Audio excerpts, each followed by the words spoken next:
شروع کرتا ہوں ببرکت رب کائنات کے نام سے جو انسانوں کو دولت دیتا ہے۔ السلام علیکم دوستوں اور میرے پیارے بہن بھائیوں، اگر کوئی شخص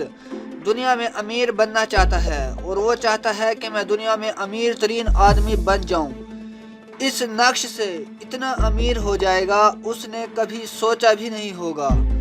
مشرق، مغرب، شمال اور جنوب، انسانوں کے پاس جو دولت ہے اس کا رخ تمہاری طرف ہو جائے گا اور تمہارے پاس پہنچنا شروع ہو جائے گی اور تمہارے پاس جمع ہونا شروع ہو جائے گی اور تم امیر ہو جاؤ گے۔ اس نقش میں سامری کی روح سما جاتی ہے اور یہ بہت ہی طاقتور نقش ہے، تم اس کا اندازہ نہیں لگا سکتے اور یہ بہت بڑا فتح نامہ بھی ہے۔ یہ نقش سامری جادوگر کے ہاتھ کا لکھا ہوا ہے۔ یہ نقش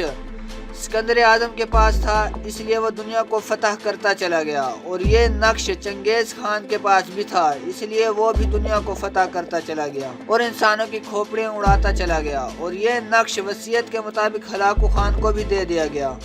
اور وہ اس کی تاثیر سے انسانوں کا خون بہاتا چلا گیا۔ اور پھر بابا جی نے ایک خطرناک چلا کیا جس میں سامری جادوگر کی روح حاضر ہو گئی اور وہ بابا جی کے تابع ہو گیا۔ بابا جی نے اسے کہا کہ کوئی ایسی چیز بتاؤ کہ وہ دنیا میں نایاب ہو، تو سامری نے کہا کہ ایک جگہ میرے ہاتھ کا لکھا ہوا نقش موجود ہے اور وہ نقش ہیرا منڈی کی ایک طوائف کے پاس موجود ہے اور وہ نقش اس کے پاس تہ خانے میں موجود ہے۔ تو بابا جی نے کہا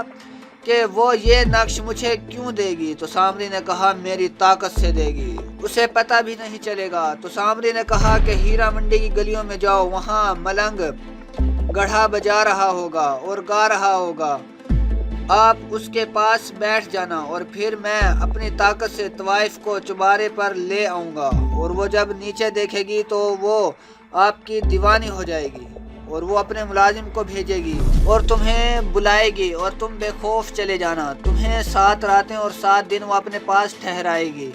اور سامری نے کہا میں اس طوائف کو آپ کا اتنا دیوانہ کر دوں گا کہ وہ آپ کے عشق میں پاگل ہو جائے گی، اور پھر وہ 7ویں رات تہ خانے میں لے جائے گی اور وہ ایک لوہے کے صندوق کے پاس جائے گی اور پھر اسے کھولے گی اور پھر اس کے اندر ایک اور چھوٹا سا صندوق جو سونے کا ہوگا اسے کھولے گی، اس کے اندر ایک سونے کی تختی نکالے گی، اس کے اوپر میرے ہاتھ کا لکھا ہوا نقش ہوگا، اور پھر تم طوائف سے پوچھنا یہ کیا ہے، پھر وہ بولے گی یہ سامری جادوگر کے ہاتھوں کا نقش لکھا ہوا ہے، اور پھر تم کہنا کہ یہ نقش مجھے دے دو، وہ کہے گی کہ یہ نقش میں تمہیں نہیں دے سکتی، اور پھر کہے گی تم اسے اپنے پاس تحریر کر لو اور اس نقش کو آپ تحریر کر لینا۔ اور پھر طوائف نے کہا کہ یہ نقش اتنا طاقتور ہے کہ اس کی تاثیر سے ہم راجاؤں، مہاراجاؤں، بادشاہوں، نوابوں اور امیروں کو لوٹتے رہیں، اور جیسے ہی وہ ہمیں دیکھتے ہیں اس کی تاثیر سے ہمارے دیوانے ہو جاتے ہیں اور اپنا مال و دولت سب کچھ ہم طوائفوں پر لٹا دیتے ہیں، اور یہ نقش ہزاروں سالوں سے نسل در نسل ہمارے خاندان میں موجود ہے، اور ہم جو بھی تصور کرتے ہیں اس نقش کی تاثیر سے وہی ہوتا ہے۔ اور بابا جی نے کہا جیسے جیسے سامری نے کہا تھا ویسا ہی ہوا، میں بہت حیران تھا، اور پھر سامری نے کہا تھا کہ کوئی بہانہ لگا کر وہاں سے تم نکل آنا۔ اب یہ نقش میرے پاس موجود ہے، گھر آ کر میں نے سامری کو حاضر کیا اور اس سے یہ سب طریقہ کار بنانے کا پوچھ لیا۔ یہ نقش 1.5 تولہ سونے کے پترے پر تیار کیا جاتا ہے اور پھر 21 دن کا عمل کیا جاتا ہے، اور 21 دن کے بعد سامری جادوگر کی ساری طاقت اس نقش میں آ جاتی ہے، اور یہ نقش جس کے پاس بھی ہوتا ہے وہ جو کچھ سوچتا ہے وہی ہوتا ہے، اور یہ نقش محبت کے لیے لاجواب تحفہ ہے اور دنیا کے ہر کام میں فتح یابی کے لیے لاجواب تحفہ ہے، اور جس شخص کے پاس یہ نقش ہوگا اس کے پاس سامری کی طاقت موجود ہوگی۔ اور یہ نقش آج سے 35 سال پہلے بابا جی نے حاصل کیا اور ہزاروں لوگ اس نقش کو بنوا چکے ہیں، اور جو پیسے ملتے ہیں بابا جی غریبوں میں تقسیم کر دیتے ہیں، اور یہ نقش 3 لاکھ روپے میں تیار ہوتا ہے، اور 21 دن کے بغیر یہ نقش بیکار ہے، اور یہ نقش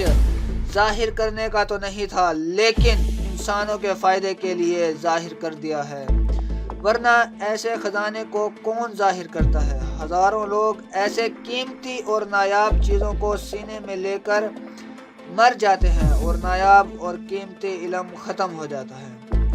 تو دوستو، بابا جی کو دعا میں یاد رکھنا۔ تو جاتے جاتے ہمارے چینل سامری جادوگر کی دنیا کو ضرور سبسکرائب کریں اور بیل آئیکن دبائیں تاکہ آنے والی ویڈیو سے آپ فائدہ اٹھاتے رہیں۔